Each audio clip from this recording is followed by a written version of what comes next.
Hi, my name is Andrew and welcome to my game development vlog on making a game in 3 months challenge.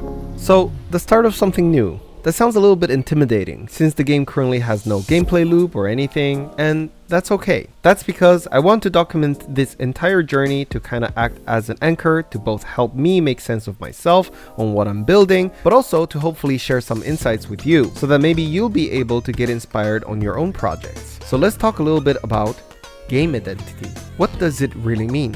When you're making a game, figuring out its identity is essential. I like to think of it as the soul of the game, the combination of themes, mechanics, and styles that makes the game itself. Tadpole Tales, for example, had Giacomo's amazing hand-drawn cartoony art and Tomer's modern and quirky sound design that made the game feel fresh and new, while Esper created these amazing chiptune soundtracks to bring back that retro feel of the old school games. Just like my design, I honed in this retro aspect of the game as well as its difficulty and pacing to mimic the feel of retro games. Kind of like adding a quarter to try again and again to beat the game, or at least that's what I had in mind designing it. Now, back to the silly boat game. It is important for me to pin down not just what this game is on the surface, but also what it wants to be. Game idea is important because you need to find an idea that you are genuinely excited about. Without that clear direction, it is easy to lose that momentum or just end up making something that does not resonate with you. And so I encourage you to make something you truly enjoy developing. If you're not invested, you may not have the energy to push through when things get tough or challenging. Personally, I'm drawn to games that are less relaxing and something more exhilarating. The word exhilarating keeps coming up in my mind, something that pushes boundaries and keeps players on their toes. But fishing games are usually cozy and relaxing, and so I'm a little bit conflicted. I've reached out to Rami about this and he offered me some valuable advice. He said that if there's a mechanic that you're passionate about, try building around that. It's okay if it doesn't make sense right now, but try to find a metaphor that lets you incorporate it naturally. I can totally see what he means by this, and maybe it sounds a bit obvious, but I tend to be the type of person that will always try to restrict myself from adding any new features unless it absolutely makes sense, and just to avoid feature creep. And having someone to tell me to let loose and wait to see for later was quite impactful for me. I love bullet hells and boss fights, and maybe I can incorporate that somehow. I know that there's a game in the making out there that is similar to that idea, and so I wouldn't want to make something that's similar. By the way, I've linked their game down in the description if you want to check it out. It's really freaking cool. So this week I've been in the midst of exploration. So far it's not really fruitful, but that's okay. My journey of prototyping and discovering this game's identity has only just begun.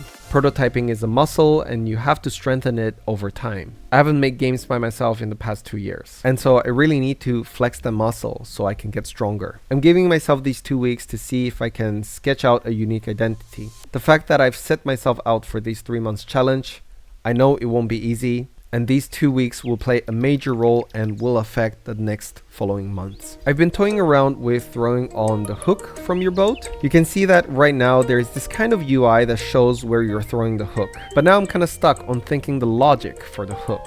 Like, after all, how does it really work? How do you fish? Do you fish by throwing it to hit a fish? Or throwing it to a pond or a school of fish? Do you wait once you've thrown your hook?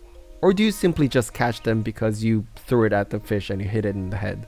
There's a bunch of questions that I need to answer, and I think this is the time where I need to refer to my GDD as well as what I'm truly passionate about so that I can make the best educated guess on reaching my target audience as well as making sure that I'm making something that I'm genuinely interested. Since personally I'm more passionate about the exhilarating gameplay, I will try to explore mechanics that match that aspect more. I've also been playing around with creating this rope. At first I used a linear render, but as you can see it doesn't look great. Then thankfully Benji showed me this awesome tutorial made by Jasony. They use Verlet integration to simulate rope physics using pointers from a line renderer. I tried my best to understand it, but honestly I'm not smart enough to understand the actual functions behind it, so I'm really thankful that someone out there created this tutorial. I recommend this video. They explained it very well in detail, link in the description. Now look how satisfying this rope looks. But you might ask, Andrew, the rope is not even a mechanic. Why do you spend time working on it now? Well, even if the rope doesn't add anything mechanically speaking to the gameplay yet, this visual cohesiveness gives me a better idea of how the hook should behave, and definitely gives me a better idea of possible mechanics that has the same level of cohesiveness as this rope. So yeah, that's kind of all I got for now. I'm still in the middle of exploration. We won't know how this game turns out yet, but I remain hopeful, and I want to take this special moment to thank so many of you for reaching out, be it in DMs, commented on the YouTube video, and those who are active in the Discord channel. I've seen so many cool stuff you've been working on, and it's honestly motivating me to do good as well. So thank you so much for inspiring me. Now in my life this week, it has been quite a busy and hectic one. We took Megumi to the vet because of his allergies, and he started using this serum treatment. He's gonna be taking a few injections, which he's not pleased at all, and I can already feel he's angry at me. I also went to a Pokemon tournament here in Romania, and it happened at the mall, and it was a bunch of fun. My friend Luigi won the first place and got rewarded with a binder and a few booster packs. I, on the other hand, well, let's just say I had a lot of fun. The TCG community here is super nice, and even though in Romania we have no official tournaments, the hosts really make it feel special. I also started playing Pokemon TCG Pocket and recently got a full art Mewtwo. It's such a cool art, and I just can't believe the humans gave him balls instead of fingers. The gameplay is super nice, reminds me of vintage Pokemon TCG where everything is a lot slower, but I guess it's more of a collection game than anything else. Have you tried it? What did you think about the game? Anyways, that's all for this week. Have a great one, and I hope to see you again next week. Take care. Bye.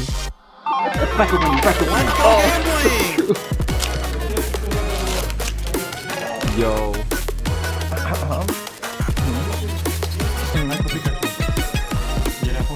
Да,